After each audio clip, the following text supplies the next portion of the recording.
Street Fighter is an iconic fighting franchise, dominating in the glory days of the arcade and has been responsible for more broken pads and friendships than we care to count. But a fighting game is only as good as the company you keep, and while the Street Fighter roster contains some of the best knuckle chuckleheads like Ryu, Blanka and Dudley, come on, you know he's brilliant, it's also got some absolute stinkers. It's actually no surprise that there's a few plum duffs in the franchise, seeing as it's been going since the late 80s, but we've saved you the hassle of having to play them all and collected all of the tosh into one giant garbage bag of a list. With this in mind, I'm Jules for WhatCulture.com, here with a list of 10 worst Street Fighter characters of all time. Also, before we start, Dan is not on the list. I don't care what you think about his hot pink getup or his cold shower-sized Hadouken, he is comedy gold. And you've got to respect his pig-headed resilience. With that said, let's get it down, ya! Number 10. Darren Mister. A character so poorly thought out that Capcom didn't even bother to translate his name to mean something coherent in English, Darren Mister is an Indian wrestling champion and essentially a poor man's Zangief. It doesn't help Darren's case that the only appearances he ever made were in the dark EX stages of Street Fighter in the late 90s, which as you remember is when the series made a clunky foray into 3D and then slinked away from it for many years. As such, we'll only ever remember Darren as little more than a cuboid lump with less personality than one of those robot arms that makes cars. Number 9. Gill. Until Street Fighter 3 came along, the series had pretty phenomenal form when it came to villains. Its unholy quartet of Balrog, Vega, Bison and Sagat were already legendary. So why Capcom evidently decided to hand over the creative reins for designing Gill to the local preschool is beyond us. What results is a badly clashing monstrosity. Put simply, Gill looks like an utter tool, and his constant need to show his bulging banana hammock and taut buttocks while killing us really yanks my sack. Oh, and he's cheap, like super goddamn cheap, making the fight against him an absolute chore, and worse still means that you'll have to look at his chicken fat coloured hair and two-tone twat face many, many times. Number 8. T-Hawk.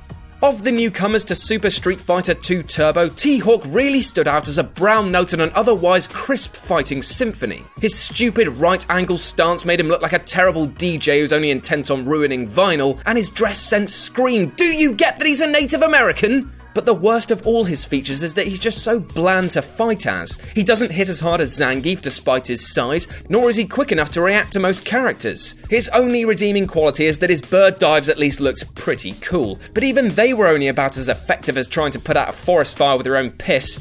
Number 7. Skullomania. When Capcom announced that they were going to have a character based on Kamen Rider, people were hyped, as a superhero-inspired brawler would fit in well with the crazier side of Street Fighter. What we got, however, was Skullomania, a guy in a skeleton suit. But the problem is that his backstory was utter dirge, with him being a loser salesman whose boss dresses him up like this Misfits merch stand, and then he just decides to go and fight crime. And his moveset just seemed to be all the leftover animation that the devs couldn't fit into the game. I would make a joke about having a bone to pick with them, but remembering this has just made me very sad. Number 6. Oro. From the Street Fighter 3 dark ages of character design comes Oro, the primeval hermit who lives in a cave. While Oro has a fairly unorthodox move that people warm to, he's just not very pleasing to look at with his melted candle flesh, elongated neck and tatty garbs that look like they could slip aside at the wrong place at any point to reveal his saggy ancient genitalia. Mind you, the character looks so senile he probably wouldn't notice if this happens. To be honest, this one's just on the list because no one wants old man balls in their fighting games.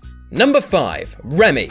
No one likes a self-pitying sulker, and this guy oozes that in both his appearance and playing style. He looks like the kind of mope who just responds to everything you say by reminding you that everything dies in the end anyway, before flicking his green-dyed hair out of his face. As backstories go, Remy's father left him when he was young, which is apparently why he hates everyone he meets. Well, I got news for you, mate. So did mine, and I'm just seething with rage and cry after sex, so get your shit together. Considering the death, battles and trauma that just about every other Street Fighter character went through, Remy's backstory is hardly that bad, and it's not really a good excuse for being such an insufferable buzzkill. And his Guile/Sagat fusion moves suck too, with his wiry frame looking like it would snap like a paper cup on contact.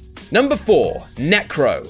Are you seeing a little bit of a pattern for this list yet? It was like Street Fighter 3 contained all of the half-baked, semi-coherent ideas straight out of the collective subconscious of Capcom. One of the byproducts of this is Necro, a Russian mutant who looks like he'd be better off as a background character in Final Fantasy VII than as a Street Fighter combatant. With his gangly spaghetti arms and stretchy moves, he's like a budget version of Dalsim, but he's got an infuriatingly squeaky voice and a propensity of emitting a high-pitched holler whenever he wins.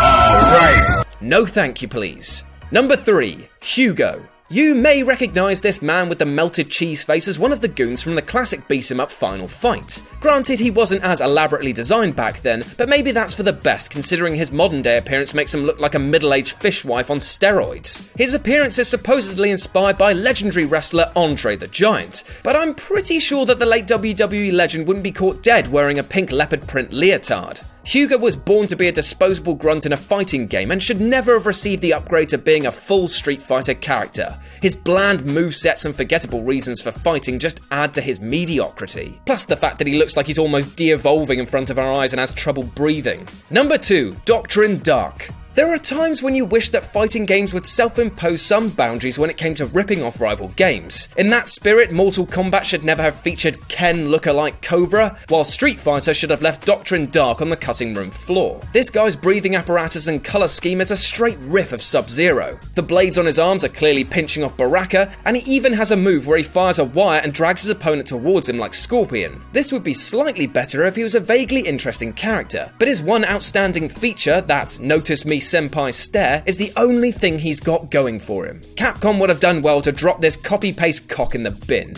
And number 1, Sawada. Who? You know, Sawada. Still nothing?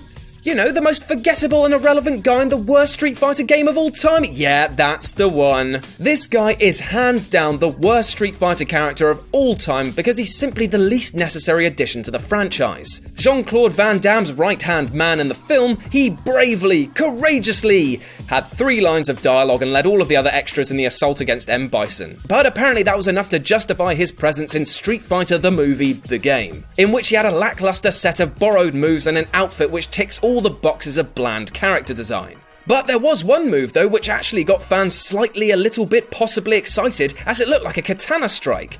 But this later turned out to be a motion blur error, so he wasn't even programmed properly.